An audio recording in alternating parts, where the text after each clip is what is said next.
Shalom, shalom, c'est le prophète Elishama. J'insiste et je vais redonner encore le message que j'ai reçu sur l'armée de Côte d'Ivoire. Quand je parle de l'armée de Côte d'Ivoire, être prophète de Dieu, c'est pas seulement de dire que le malheur va arriver ici. C'est pas seulement de prophétiser sur les hommes qui sont reliés à la politique. Nous avons aussi des personnes qui ont servi la patrie, des personnes qui ont abandonné tout, qui ont suivi une formation terrible, des personnes qui ont eu des douleurs lors de la formation. Je parle de l'armée de Côte d'Ivoire. Je fus ravi en esprit lorsque Dieu m'a transporté et j'ai vu dans la caserne de Aban. D'abord, Dieu m'a emmené dans les différents compartiments de l'armée. La police, les militaires, ainsi de suite, les gendarmes. Mais ma vision a duré dans la caserne de Aban, où j'ai vu comme une activité où il y avait des jeux, où les gendarmes étaient distraits. J'ai même vu un gendarme qui a porté main à sa soeur, et sa soeur est tombée tout d'un coup morte. J'ai vu un gendarme qui a porté main à sa femme, et sa femme est tombée tout d'un coup morte. Alors je me suis posé beaucoup de questions, et cette vision est revenue en boucle. J'ai fait une vidéo, mais j'ai fait une vidéo juste au passage. Et le Saint-Esprit m'a convaincu que la vidéo a été mal faite, parce que c'est un message important. Quand Dieu révèle à un homme de Dieu, sans pourtant qu'il ait prié pour un sujet, il révèle des messages ainsi, c'est que c'est un message très important. Aujourd'hui, les soldats qui ont été formés pour être des combattants sont revenus avec, comment dirais-je, avec une pression, la pression des chefs, la pression de leur patron. Et ils reviennent à la maison sous pression, regardant leurs activités, regardant leur boulot, comment ils vont nourrir leur famille. D'autres craquent à cause de cette pression. D'autres aussi s'adonnent aussi à l'alcool à cause de la pression. Alors, je ne sais pas si d'autres prophètes l'ont déjà fait, mais moi, à titre personnel, Dieu m'a mis à cœur de prier pour les soldats. Dieu m'a mis à cœur de prier pour les gendarmes. Dieu m'a mis à cœur de prier pour tous ceux qui ont juré et qui ont prêté allégeance, qui ont prêté honneur, qui ont dit avec joie, avec honneur, qui ont signé pour dire qu'ils vont vraiment protéger la nation, protéger les différentes patries. Je prie pour vous maintenant. Je prie pour toutes ces femmes de corps habillés. Tu es femme de gendarme, tu es femme d'un militaire, c'est pas facile. Par moment, tu as peur, tu te dis que ton mari est sorti. Et peut-être qu'il va rencontrer une autre femme ou il fera un autre foyer, même en dehors de ton foyer. Et tu es perturbé. Par moment, ton mari il va en mission et tu es assis seul. Et c'est chaud sur toi pour manger. Tu ne sais pas quoi faire. Ce message est spécialement pour les femmes qui sont mariées avec des gens qui ont embrassé le corps du métier des âmes. Partagez cette vidéo rapidement, ça va faire plus de bien à plusieurs personnes. Au lieu de partager des vidéos qui sont inutiles, des vidéos qui sont reliées au monde, des vidéos qui n'ont pas de sens. Voici un message important, voici un message pour une catégorie de personnes. Ces femmes qui souffrent. Savez-vous que la plupart des corps habillés, on peut dire que 90% des femmes qui sont avec les corps habillés sont beaucoup religieuses. Pourquoi? Parce que la femme, elle, c'est celle qui gère la maison. La femme, c'est celle qui gère le foyer. Si un malheur arrive à son mari, elle aura des difficultés. Ses biens lui seront choses arrachées. Pourquoi? Parce que nous savons comment les choses fonctionnent en Afrique. J'ai vu plusieurs femmes qui étaient mariées avec des hommes en âme qu'ils ont frustrés parce que les parents ont dit que cette femme a pris l'argent de notre fils. Les femmes de corps habillés souffrent beaucoup. Ce n'est pas seulement l'officier qui vient avec la voiture. Derrière l'officier, il y a les difficultés personnelles. Ce n'est pas seulement la femme du commandant. Non. La femme du commandant reste digne. Elle ne dit pas tout dans son foyer, mais réellement, elle vit des humiliations. La femme de l'officier, elle reste digne pour soigner l'image de son mari. Mais il y a des moments où c'est dur.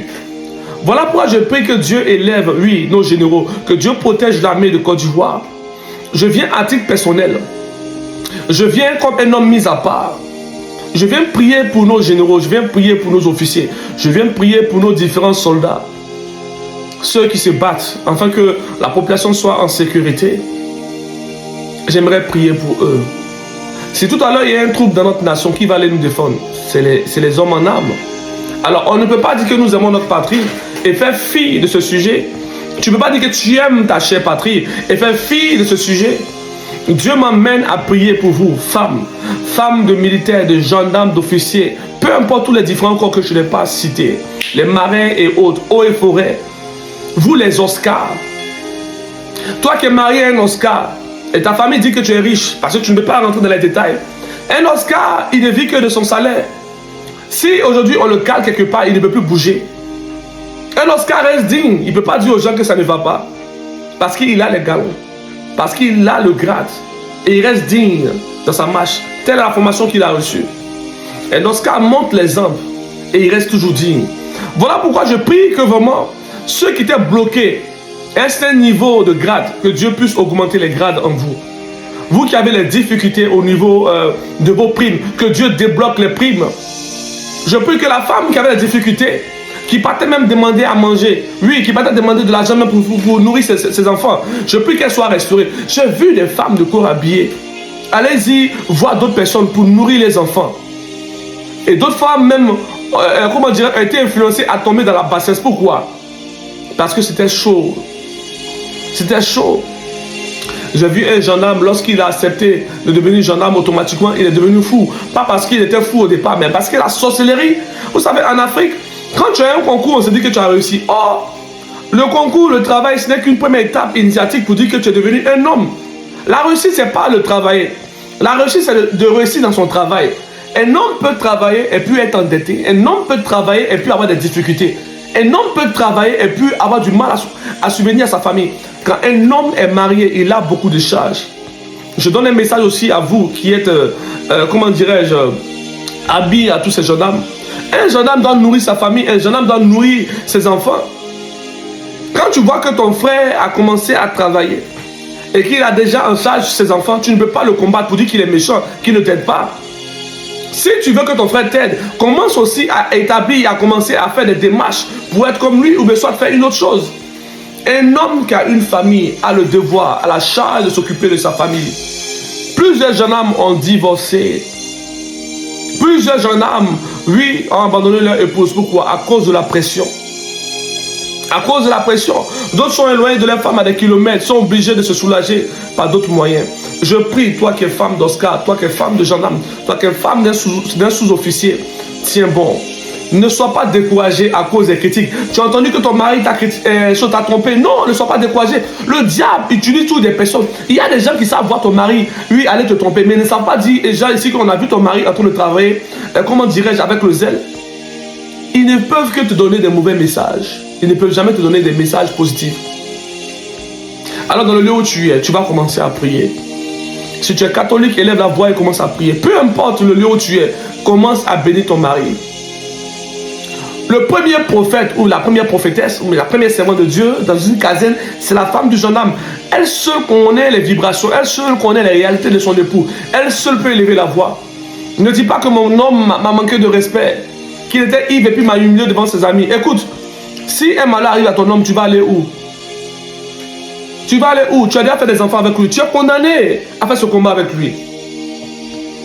Je prie, Mara Sofaya Davaya de Besha. Je prie. Là où je suis en train de faire le live, je vois une personne du nom de Dano King qui vient de me faire, comment dire, qui m'a fait une offrande tout à l'heure de 25 000. Que Dieu te bénisse puissamment. Waouh, c'est prophétique.